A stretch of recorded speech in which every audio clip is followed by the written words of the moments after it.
Marcus Aurelius wrote his meditations entirely for himself. Private notes, personal reminders, the daily practice of a man trying to hold his own character accountable in a world that was doing everything in its power to corrupt it. He was the most powerful person on earth. He had access to more wealth and more influence, and more of everything the world considers valuable than almost any human being in history. And every single morning, before the empire needed anything from him, he sat down and wrote honestly to himself about the most basic and the most difficult things. How to be patient when patience felt impossible. How to treat people who tested him without losing the character he was trying to build. How to face difficulty without being consumed by it. How to use the finite and irreplaceable time available without wasting it on things that would not matter from the long view. He was not writing for posterity. He was not crafting a philosophy for the ages.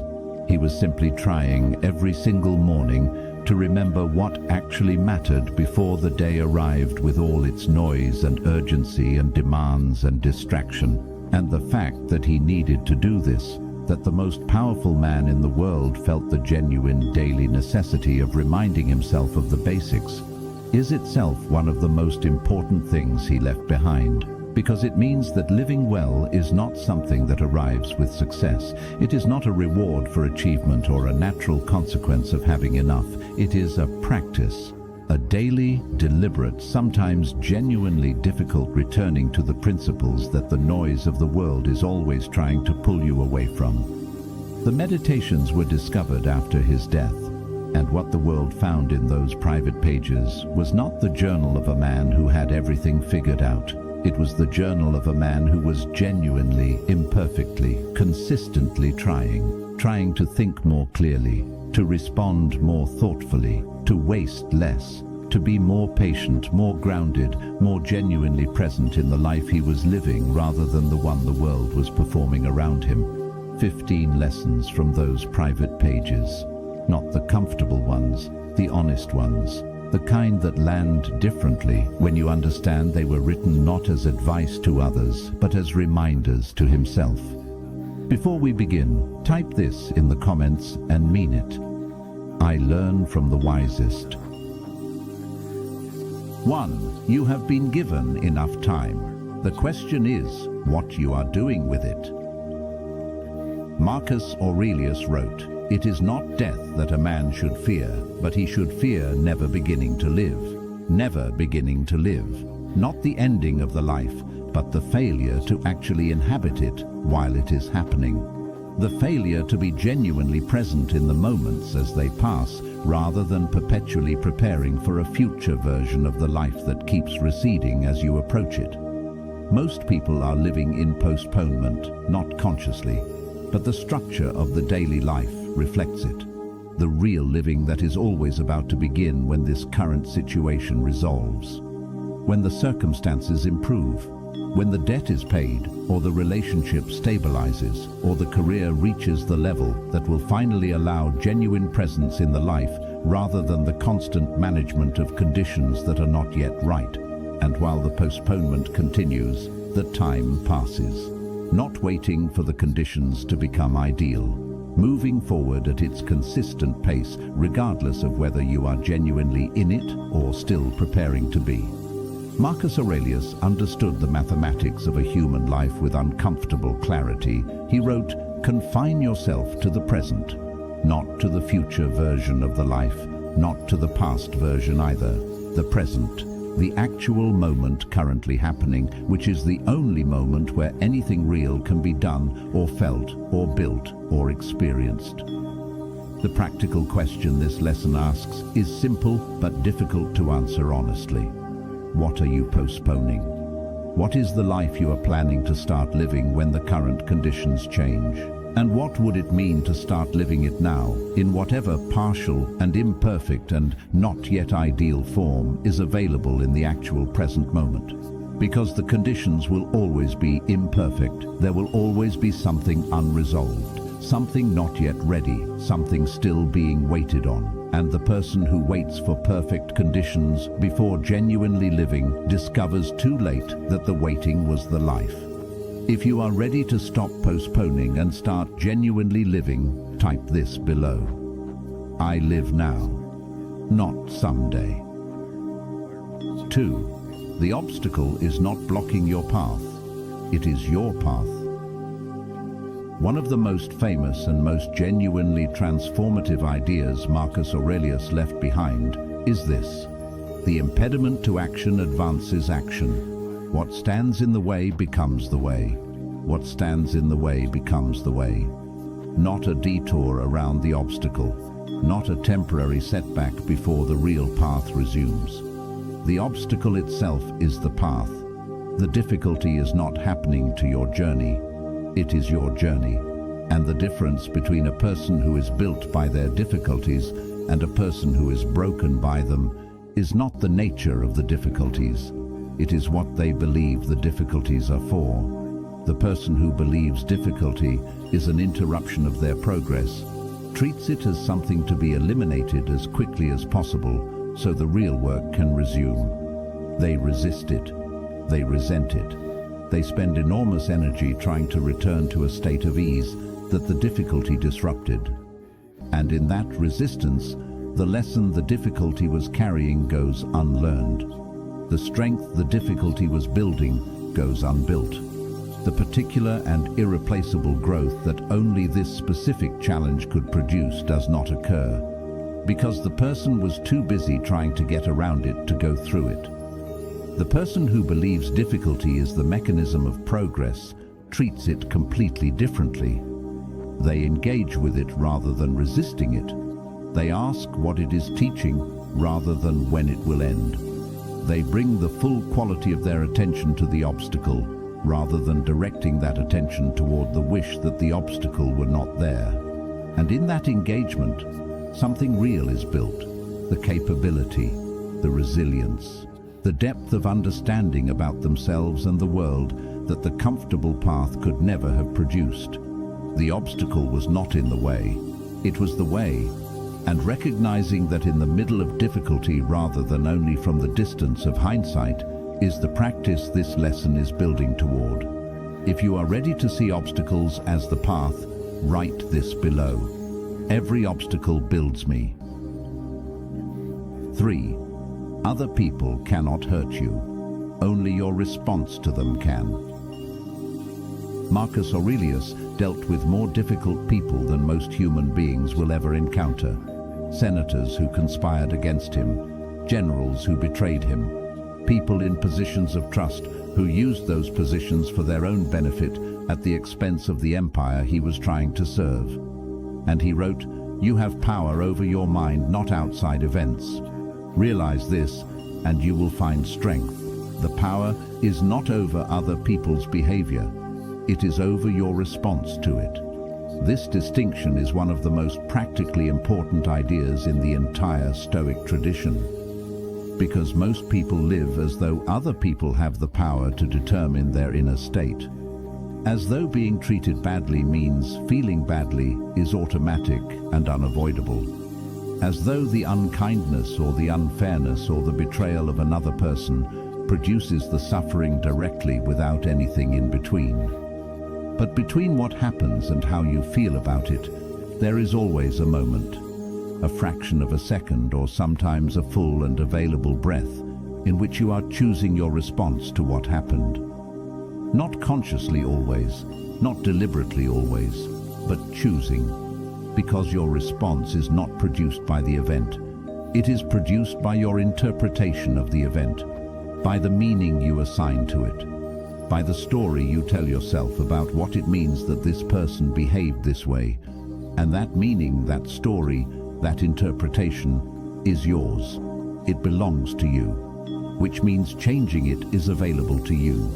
Not easily, not instantly, not without genuine practice, but available. And the practice of taking that space between event and response seriously, of developing the capacity to choose the response rather than being driven by the automatic one, is the practice that genuine emotional freedom is built from. If you are ready to take back your response, claim this below. My response is my power. 4. Waste no more time arguing what a good person should be. Be one. This lesson from Marcus Aurelius is one of the shortest and one of the most devastating. He wrote, "Waste no more time arguing about what a good man should be. Be one." The argument about what goodness looks like is not the practice of goodness. The discussion of values is not the living of them. The performance of virtue, which is what most people engage in when they want to be seen as virtuous rather than to actually be virtuous, is not the thing itself. It is the appearance of the thing. And the gap between the appearance and the reality is where most people spend most of their lives. Talking about what they believe without behaving in alignment with it. Describing the kind of person they are trying to become without making the choices that produce that person. Discussing kindness without being kind in the specific difficult moments where kindness is actually required. Discussing integrity without holding it in the specific private moments where breaking it would cost nothing visible. Marcus Aurelius understood that character is not a declaration. It is a daily and sometimes private practice. It is what you do when nobody is watching and nothing is at stake except the kind of person you are quietly becoming through the accumulation of what you do when nobody is watching. The character built in those private moments is the only genuine character available. Everything else is performance, and performances require an audience to sustain them. The real thing sustains itself, because it is not being maintained for the audience. It is simply who you are, built one unglamorous private choice at a time. 5. Accept what you cannot change. Change what you can. Know the difference. Marcus Aurelius wrote, "Make the best use of what is in your power and take the rest as it happens. What is in your power and what is not." This is the central practical question of the Stoic philosophy, and the one with the most immediate and most significant impact on the quality of daily life. Because most human suffering, not all but most, comes from the attempt to control what cannot be controlled, from the resistance to what is already true, from the energy spent arguing with reality rather than engaging with it honestly. The weather is what it is. Other people's choices are what they are. The past is what it is. The timing of things is what it is. None of these respond to your resistance by changing. They simply continue being what they are, while your resistance to them consumes the energy and the attention and the peace that could have been directed toward what actually is in your power. Which is always significant. Your response, your choices, your effort, your attitude toward what cannot be changed. All of these are genuinely and completely in your power. And the person who directs their energy primarily toward what is in their power, rather than toward the exhausting attempt to control what is not, develops a quality of effectiveness and a quality of peace that the person fighting reality never finds. Not because their circumstances are easier, because their energy is better directed toward the actual levers, the ones that actually move, the ones that are actually available. 6. The present moment is all you ever actually have.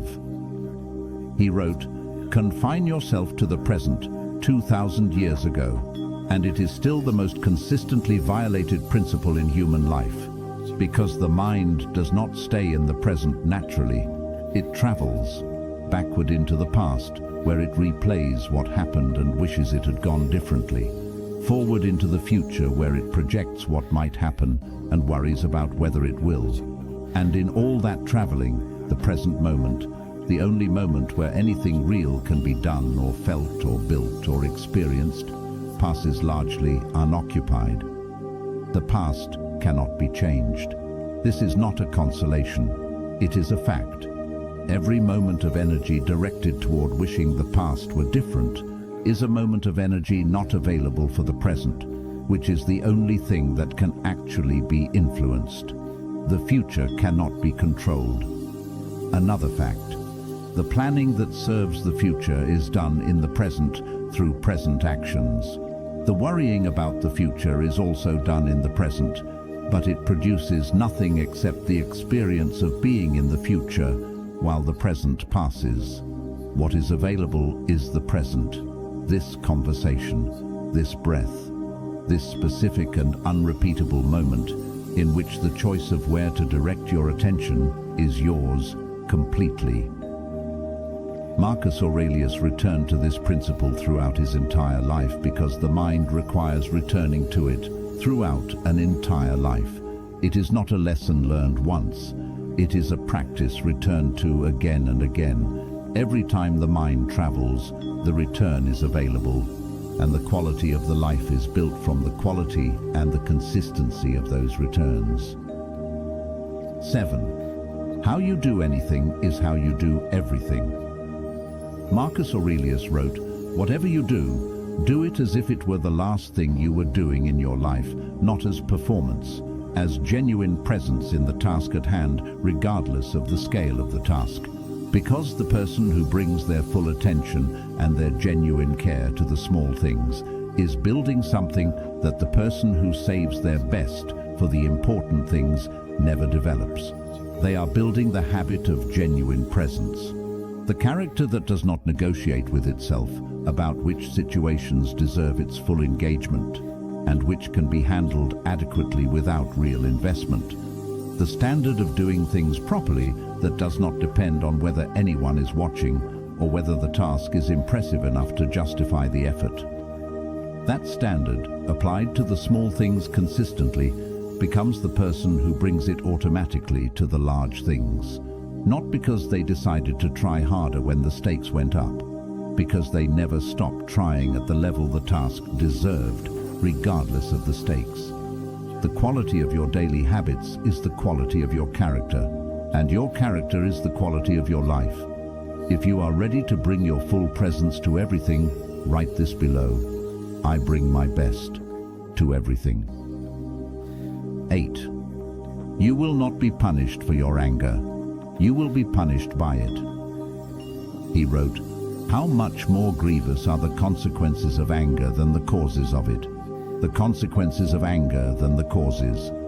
What triggered the anger is almost never as costly as what the anger produces. The words said in anger that cannot be unsaid. The decisions made from anger that the calm version of yourself would never have made. The damage done to relationships that took years to build in moments of reactive anger that lasted seconds. The reputation altered, the trust broken, the opportunity lost. None of these are proportional to whatever caused the anger. They are the consequences of a mind that allowed itself to be run by the emotion rather than by the values." Marcus Aurelius was not asking for the suppression of anger. He was asking for the pause between the trigger and the response, the space in which the anger is felt but not automatically acted on, in which the values have a moment to speak before the emotion decides what happens next. That pause is where the character that anger cannot destroy is built, not through never feeling angry, through developing the capacity to feel anger without being governed by it, to have it move through you without choosing your words or your actions on its behalf.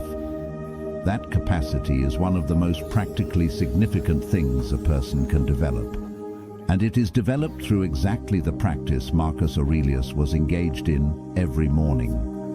The deliberate daily return to the principles that hold when the emotion is pushing against them. 9.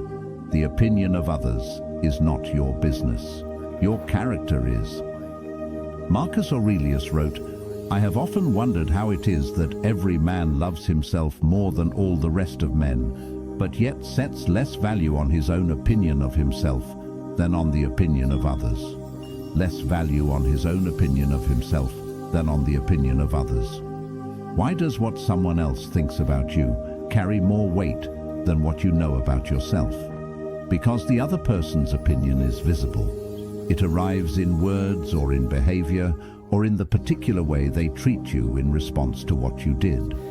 and visible things feel more real than internal things, even when the internal things are more accurate. But here is what Marcus Aurelius understood with complete clarity. The opinion of others is not formed by who you actually are.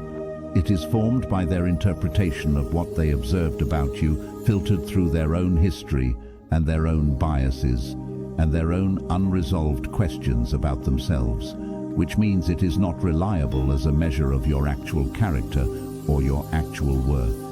Your own honest assessment of whether you lived according to your values today is far more reliable, far more accurate, and far more useful as a guide for the person you are trying to become. The pursuit of other people's approval is a pursuit with no finish line, because the approval of people you have never met, formed on the basis of a partial and filtered observation of your life, is not the thing that will tell you at the end of a long and honest life whether it was worth living. Your own honest reckoning will tell you that. And building a life that passes that reckoning, rather than one that performs well for observers, is the only worthwhile project available. 10. Every morning is a chance to begin again. He wrote, "When you wake up in the morning, tell yourself the people I deal with today will be meddling, ungrateful, arrogant, dishonest, jealous, and surly." This sounds like cynicism. It is the opposite. It is the preparation of a mind that has decided in advance not to be surprised by difficulty, not to be derailed by the behavior of other people, because it has already acknowledged that the behavior of other people will sometimes be difficult. And from that preparation, the morning begins from a position of genuine strength rather than naive hope. The person who expects the day to be easy and encounters difficulty is destabilized by it. The person who has already acknowledged that difficulty is part of the day and prepared their response to it in advance is not destabilized. They meet the difficulty from their center rather than from their reaction. And from their center, they have access to the patience and the wisdom and the genuine equanimity that the reactive response never produces. But here is the other dimension of what Marcus Aurelius was doing every morning. He was not just preparing for the difficult people. He was beginning again. Every morning was a new opportunity to practice the values he was trying to build, regardless of how the previous day went, regardless of whether yesterday's version of himself had lived up to the standard he was setting for himself. This morning was fresh, this day was available, and the practice could begin again.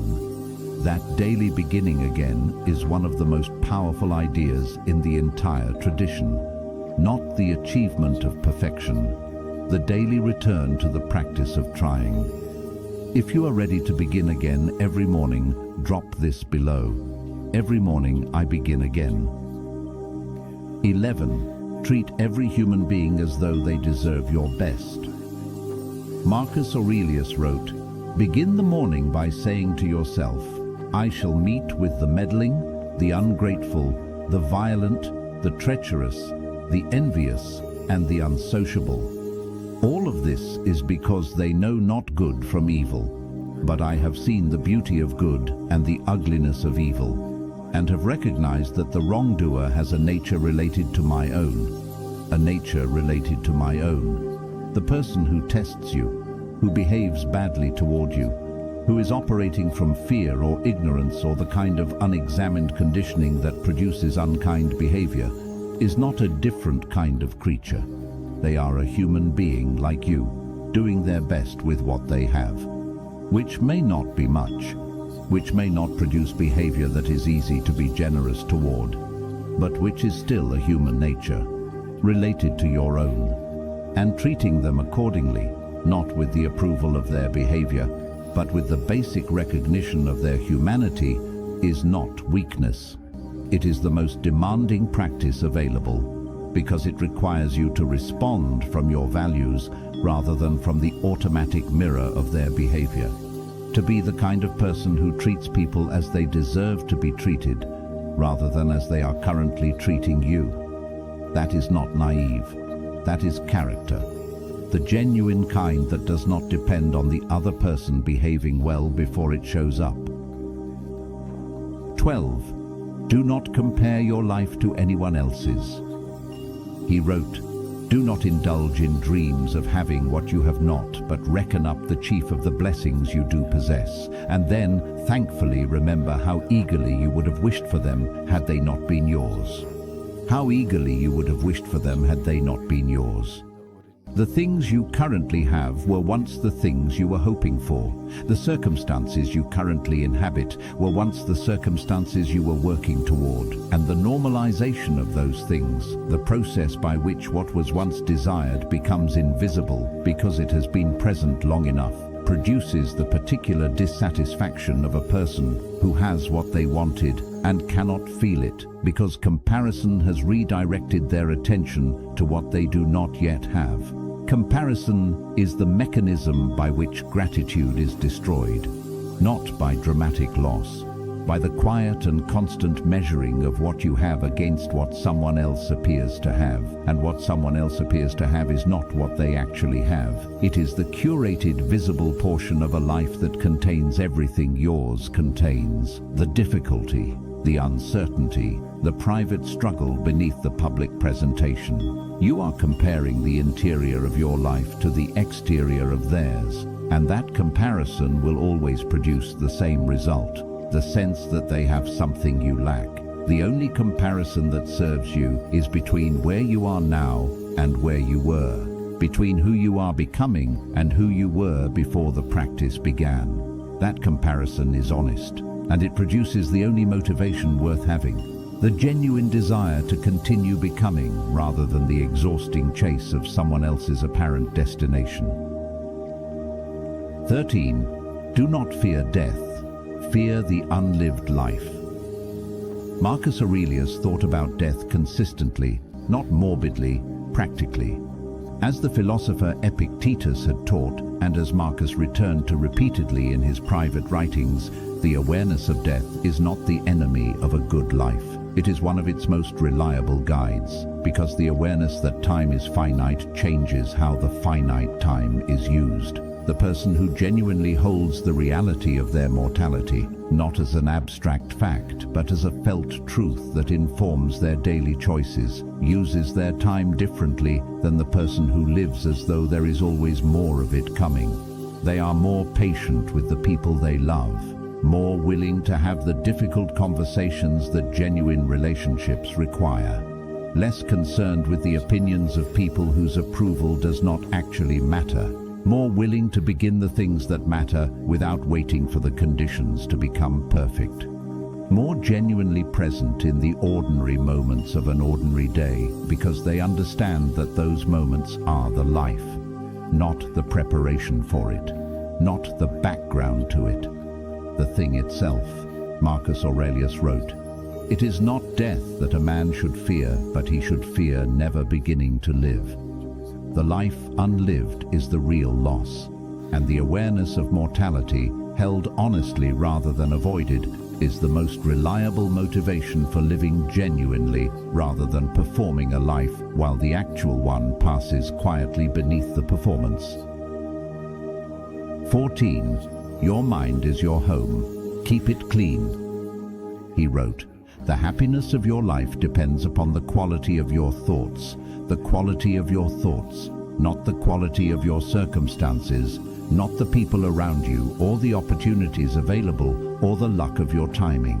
The quality of your thoughts. Because what you think about consistently becomes the lens through which everything is experienced. The person who thinks primarily in terms of scarcity experiences a scarce world regardless of the objective abundance available.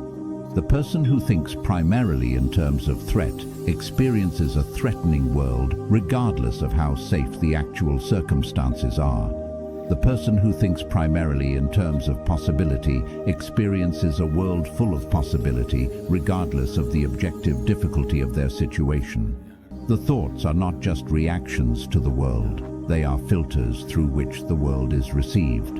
And keeping those filters clean, maintaining the quality of the thinking by being deliberate about what the mind is fed, and what it is allowed to dwell on is not a luxury. It is the most practical investment available. Because the quality of everything, every decision, every relationship, every experience flows from the quality of the thinking underneath it. And the thinking is shaped by what you consistently allow to occupy the mind, what you read, what you consume, what you dwell on, what you return to in the quiet moments.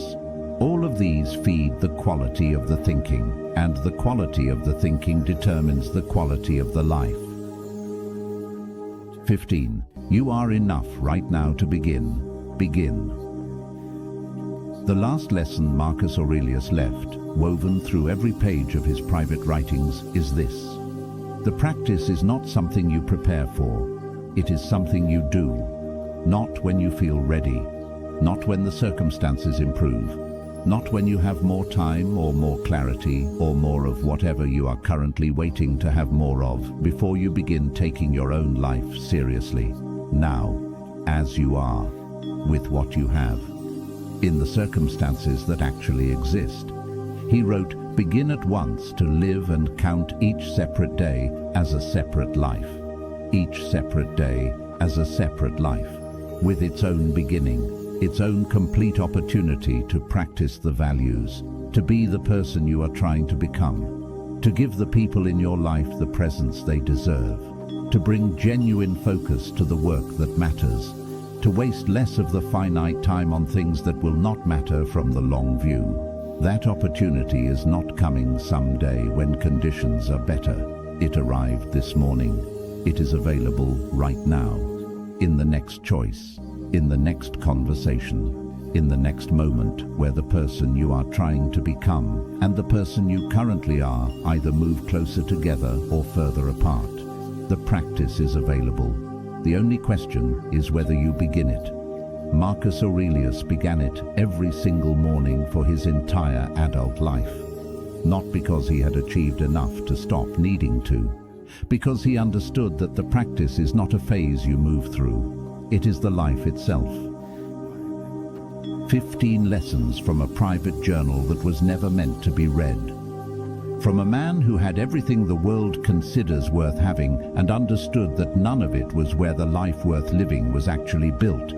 It was built inside, in the daily practice of the mind, in the deliberate and sometimes difficult returning to the principles that the noise of the world is always trying to pull you away from. You have been given enough time. Use it now. The obstacle is not blocking your path. It is your path. Other people cannot hurt you. Only your response to them can. Stop arguing about what a good person should be. Be one. Accept what you cannot change. Direct your energy toward what you can. The present moment is all you ever actually have. Inhabit it fully. How you do anything is how you do everything. Bring your best to all of it.